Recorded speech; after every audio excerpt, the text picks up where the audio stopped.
जैसे कि मकान के चारों तरफ राम राम राम राम लिखा हुआ था, आगे तुलसी की कृपा लगी हुई थी। ये देख करके हनुमान जी प्रसन्न हो गए। इस मकान के अंदर कोई संत है, क्योंकि राक्षस राम राम नहीं मिलेगा, राम तुलसीदास राक्षस नहीं लगाएगा। तो आगे तुलसीदास वृक्ष लगी है और मकान पर राम राम लिखा हुआ है, इसका मतलब है कि कोई संत इस महल में है। हनुमान ने सोचे ऐसन हट कर हम पहचानी, साथ होते हुए न कारण हानि। अगर इसे मिलता हूँ तो संत है कि हमारे यहाँ नहीं हो। कर्ण कभी लागा ताही समय भीतर जागा।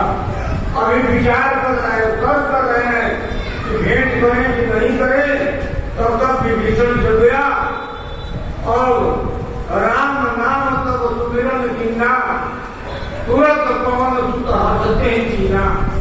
जब राम नाम सुमिरन करने लगा विभीषण, तो हनुमान जी जान ले कि कोई संत है। ब्राह्मण का रूप बनाकर गए, दरवाजा खटखटाए, विभीषण बाहर आए। विभीषण देख करके घबरा गए कि लंका में तो ऐसा कोई ब्राह्मण है नहीं, अभी आगे आपको हमारे दरवाजे पर आ गए, कौन है? हाथ जोड़कर कहते हैं कि तुम ब्रह्म, आप साक्षात नारायण है कि कोई तीनों त्रिलोक देव है? हनुमान जी कहे कि नहीं, न मैं त्रिदेव में कोई देव हूँ, न ब्रह्म हूँ। जिसको तुम निरंतर भजते हो उनका मैं नाम। तब विभीषण को प्रसन्नता हुई और उनके मुखार के मुँह से अब हमको विश्वास हो गया कि हमारे ऊपर भगवान की कृपा हो गई है। जब भगवान की कृपा होती है जिसके ऊपर, उसके जीवन में उसको संत मिलता। आज विभीषण को संत का दर्शन मिला। मैं तो बंदर हूँ, प्राप्त नाम जो ले हमारा, ताकि उससे न मिले हमारा। तो जब हमारे जैसे बंदर को भगवान अपना दास बना दिए हैं, तो आप तो हमसे बहुत अच्छे हैं। उत्तम कुलस्थ के नाती, आप जाट से ब्राह्मण है, कुलस्थ ऋषि के नाती है, तो आपको भगवान नहीं मिलेंगे, आपको अवश्य भगवान मिले। तो विभीषण ने कहा कैसे? हनुमान जी कहते हैं कि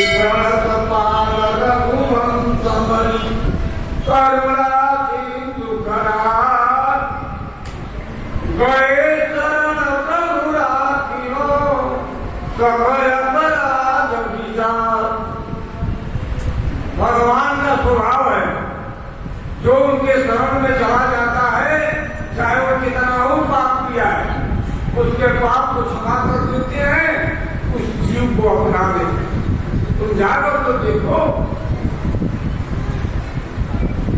अंत में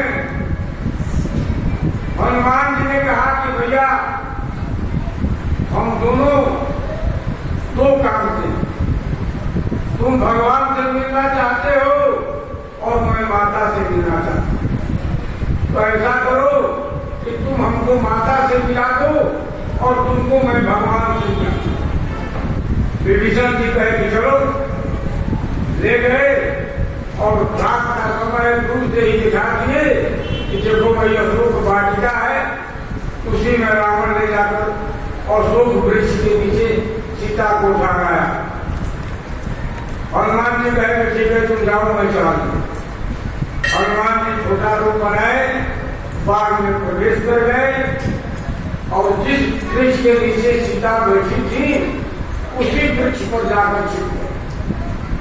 तब तक रावण जाता है राक्षसियों को लेकर, सीता को बहुत धमकाता है, कहता है एक बार बिलोरा, ऐसी के एक बार हमारे तरफ देखो, मैं तुमको परेशानी बना दूंगा और सारे राज्यों को दासी बना दूंगा। सीता जी ने कहा कि मैं किसकी अर्धांगिनी हूँ तुमको पता नहीं? हमारे जो पति हैं वो सूर्य हैं और तुम उनके आगे जुगनू हो। तो बताओ जुगनू से कमली कभी खिल सकती है?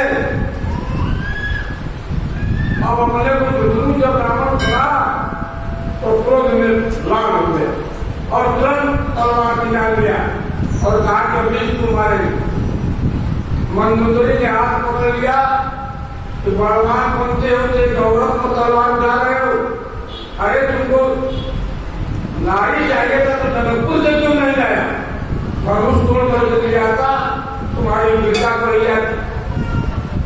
आज तुम उठा कर आए हो, तुमसे बड़ा इस संसार में कौन पापी है? भगवान का जोड़ी मजा गया, तलवार नीचे कर लिया और कहा मां सचिव कहा समाना तो मैं मालम का माना। एक माह का टाइम देता हूँ, 1 महीने में तुम मान जाओगे तो ठीक है, नहीं तो आऊंगा तुम्हारा गर्दन काटने। तो अब चला गया, हनुमान जी सब सुन रहे। जब चला गया तो सीता जी एक भक्त थी जिसका नाम था त्रिनेता। त्रिनेता रावण द्वारेदार में खाया था, सीता की मदद करती थी। सीता ने कहा कि माता सुन लिया 1 महीने के बाद हमको मार डालेगा तो हमको आग थोड़ा मंगा दो, मैं जलकर रात हो जाऊं। सीता ने कहा कि बेटी घबराओ मत, 1 महीना टाइम दिया है, 1 महीना के भीतर भगवान आ जाएंगे और इस दुष्ट को मार करके तुमको आदर के सहित ले जाएंगे।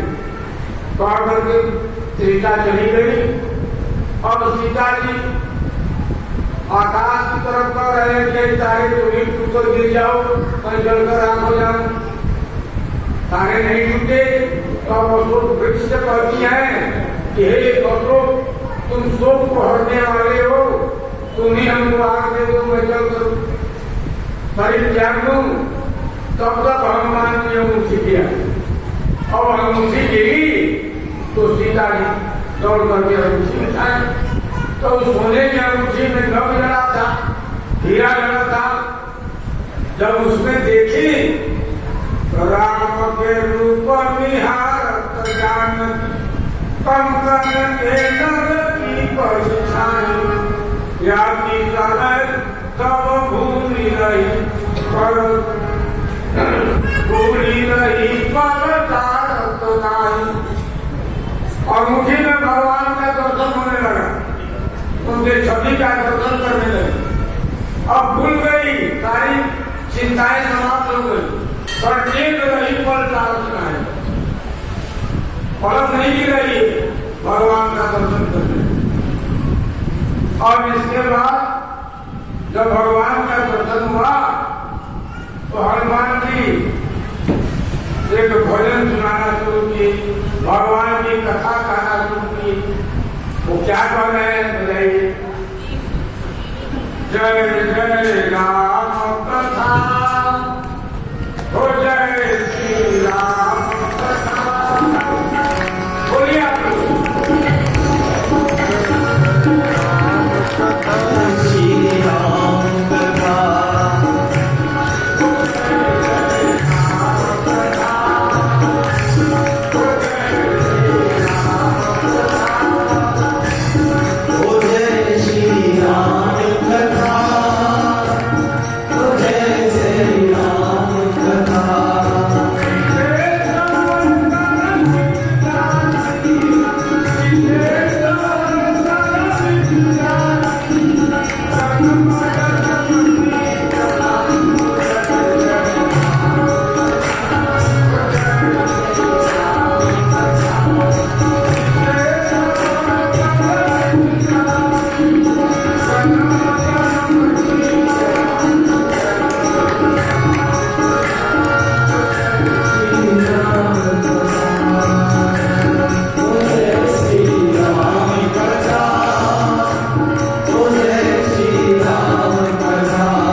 कुठारी सादर सुन गिरिराज कुमारी राम कथा सुनकर कर तारी संशय नामन हारी तेरा सब संशय भागेगा पार्वती के जथा हो जय जय राम कथा हो जय श्री राम कथा जिसे श्रवण कर मिट जाती है जन्म जन्म की व्यथा हो जय जय राम कथा। अब थोड़ा सा हमारे बने में तालमेल नहीं मिलता है इसलिए गा नहीं पा रहा हूं, तो आइए आपको मैं ऐसे ही सुना देता हूं। जब कथा सुनाए तो सीता जी का सारा कुछ समाप्त, क्योंकि भगवान की कथा है और सीता जी हनुमान जी कथा बंद कर दिए। सीता जी पूछती है कि श्रवणामृत ने कथा सुनाई तो किम प्रकट हो तो नहीं भाई, अमृत के समान जो कथा सुनाया है वो हमारे सामने क्यों नहीं आया। तब हनुमान जी छोटा रूप बनाकर नीचे आए और सीता जी पागल देखी तो पीछे हटी कि भाई पागल भगवान की कथा कर रहा है। तो हनुमान जी ने हाथ जोड़े और कहा कि राम दूत मैं बात जान की शपथ करूं करुणा निधान की। ये माता मैं राम का दूत हूँ, मैं राम की शपथ खाकर करता हूँ। यह मुद्रिका मात्र मैं आनी राम की मोही सैयानी। यह अंगूठी मैं ही लाया हूँ, भगवान हो गया।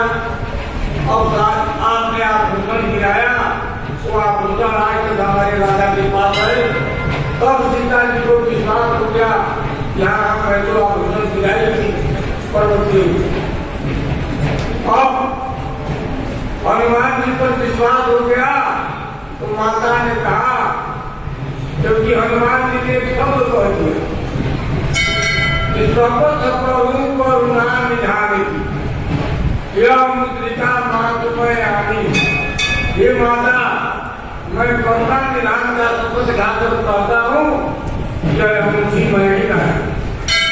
तो सीता जी को भरोसा हो गया कि करुणा निधान तो दूसरा जानता ही नहीं है, मैं अपने स्वामी को करुणा निधान कहती हूँ, वही जानते हैं नहीं तो मैं जानती हूँ कि हनुमान कैसे जानते। इसका मतलब कि भगवान के पास गया है कि भगवान का भक्त है तभी जाने, क्योंकि करुणा निधान का परिणाम सीता जी को माता भगवती ने दिया।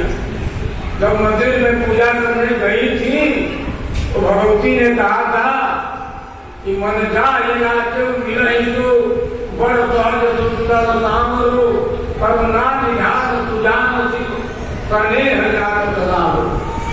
तो करुणा निधान सीता को माँ भगवती ने नाम को दिया था, तो हमेशा सीता जी राम को करुणा निधान करती थी। आज हनुमान जी वही बात कहे, सीता जी को विश्वास हो गया और वरदान दे कही अजय हो कर्म सदा रघुनाय छो। आप अजय हो जाओ, अमर हो जाओ, गुण के निधान हो जाओ और भगवान सदा तुम्हारे ऊपर अपनी कृपा बरसाते हैं। उसके बाद हनुमान जी ने कहा कि माँ तुम मोहिला की भूखा देखिए हाथ कर फल का। माता ने कहा कि मैं भी देख रहा हूँ कि फल टिके हैं, लेकिन रावण के पहरेदार पहरा दे रहे हैं और वो बलवान है, तुम छोटे हो, तुमको मार देंगे। हनुमान जी ने कहा कि मैं छोटा नहीं हूँ माता, मैं तो आपके लिए छोटा बना हूँ, मैं बहुत बड़ा हूँ। तो सीता ने कहा कि बड़ा हो तो बताओ। तो हनुमान जी भय ऊपर आकाश बढ़ करके आकाश में चले गए। और सीता जी देख रहे हैं कि तुम इतना बड़ा हो गया कि दिखाई नहीं दे रहे हैं, छोटे हो जाओ छोटे। हनुमान जी छोटे हुए कई लोग खा सकते। तब मैं बता देती हूँ कि रामचरण हृदय धरी तात मंजूर फल खाओ, जाओ जितना इच्छा से उतना फल खाओ। तो हनुमान जी को फल तो खाना नहीं था, रावण के पास जाना था। बाग में पहुंचे, एक आध फल पाए, एक आध पेड़ तोड़ दी, रखवाले दौड़े, मारने के लिए तुमको मार दी।